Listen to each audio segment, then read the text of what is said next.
នេះគេហៅថាទឹកសម្លប្រហើរនំបញ្ចុកពីបុរាណដែលគេស្លាគេបុកតាគោលលក្រេខ្ជាយខ្ទឹមសបុកលាយជាមួយនឹងសាច់ត្រី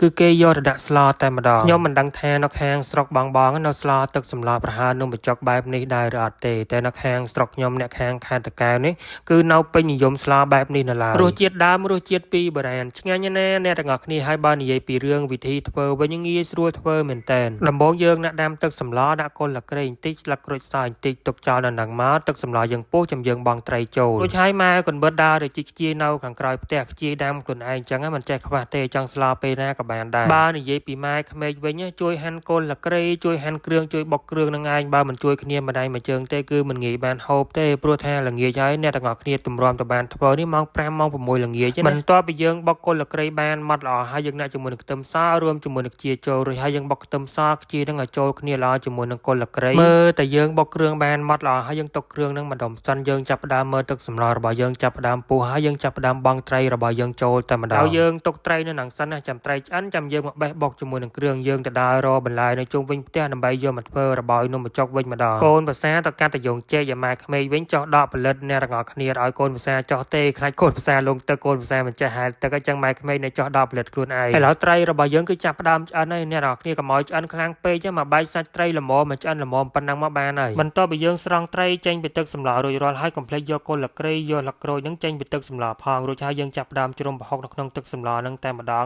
ដាក់ប្រហុកកាន់តែច្រើនណាកាន់តែមានរសជាតិឆ្ងាញ់តែម្ដងអ្នកទាំងអស់គ្នាបន្តមកទៀតគឺយើងចាប់ផ្ដើមបេះសាច់ត្រីអ្នកទាំងអស់គ្នាយកមកបុកជាមួយនឹងគ្រឿងរបស់យើងនឹងបើយកឆ្អឹងចេញយកតែសាច់ទេយកមកបុកជាមួយនឹងគល់លក្រេខ្ទឹមខ្ជាយរបស់យើងនឹងយើងបុកបានចូលគ្នាម៉ត់ល្អហើយយើងចាប់ផ្ដើមយកគ្រឿងរបស់យើងយកទៅបង់ជាមួយនឹងទឹកសម្លតែម្ដងបន្ទាប់ពីយើងដាក់សាច់ត្រីដាក់គ្រឿងចូលនៅក្នុងទឹកសម្លហើយយើងគ្របទុកតែមួយពុះទេណាអ្នកទាំងអស់គ្នាកុំភ្លេចដួសពពុះចេញផងសម្លយើងពុះដួសពពុះចេញរួចរាល់ហើយគឺឆ្អិនហើយទឹកសម្លប្រហើររបស់យើងគឺស្លោតែប៉ុណ្ណឹងហើយនិយាយរួមទៅគឺអត់មានពិបាកអីធ្វើទេអ្នកទាំងអស់គ្នាងាយស្រួលធ្វើមែនតើនេះគេហៅថាទឹកសម្លប្រហើរពីបុរាណយើងអ្នកទាំងអស់គ្នាឆ្ងាញ់ណាស់សម្រាប់រសជាតិខ្ញុំមិនដឹងថានៅខាងស្រុកបងនៅស្លោសម្លប្រហើរបែបនេះដែរឬអត់ទេអូមិញភ្លេចប្រាប់អ្នកទាំងអស់គ្នាសម្រាប់គ្រឿងផ្សំបងនៅក្នុងទឹកសម្លហ្នឹងគេដាក់តែប៊ីចេងហើយនឹងអំបិលបន្តិចទេគេអត់ដាក់ស្ករទេបើសិនជាយើងចង់ហូបស្ករគឺយើងដាក់លាយស្ករហូបជាមួយនំបញ្ចុកខាងក្រៅតែសម្រាប់ទឹកសម្លគឺគេអត់បង់ស្ករទេណាអ្នកទាំងអស់គ្នាគេដាក់ជ្រុំតែប្រហុកបង់ជាមួយនឹងប៊ីចេងហើយដាក់នឹងអំបិលបន្តិចប៉ុណ្ណឹងមកបាទខាងខេត្តតាកែវអ្នកស្រុកខ្ញុំនេះនៅពេញនិយមស្លសម្លប្រហើរបែបនេះនៅឡើយទេណាអ្នកទាំងអស់គ្នាមានកម្មវិធីបុណ្យទានអីគេមិនដែលចោលហ្មងទឹកសម្លប្រហើរមានសម្លការីដឹងតែមានសម្លប្រហើរសម្លប្រហើរមួយមុខទៀតនោះគេហៅថាសម្លប្រហើរកូនកាត់អាហ្នឹងគេដាក់តាំងពីសណ្តែកដីដាក់តាំងពីខ្ទិះដូងដាក់តាំងពីស្លឹកខ្ទឹមឡើងទៅអ្នកទាំងអស់គ្នាអាហ្នឹងគេហៅថាសម្លប្រហើរកូនកាត់សម្រាប់ទឹកសម្លនេះបើសិនជាយើងចង់ហូបផ្អែមយើងដាក់ស្ករលាយអញ្ចឹងឲ្យដូចម៉ែកូនបឺតលាយឲ្យមើលអញ្ចឹងហើយយើងដាក់ជាមួយនឹងម្ទេសហុយបន្តិចមកហូបជាមួយនឹងម្ទេសអាចសាត់និយាយពីថាឆ្ងាញ់ណាស់អ្នកនរគ្នាទឹកសម្លប្រហើរពីបុរាណខ្មែរយើងអ្នកគេស្លាបែបហ្នឹងឯងហើយសម្រាប់គ្រួសាររបស់ខ្ញុំវិញគឺចូលចិត្តស្លសម្លប្រហើរបែបហ្នឹងឯងអ្នកទាំងអស់គ្នាអត់សូវចូលចិត្តសម្លប្រហើរកូនកាត់ហ្មងទេ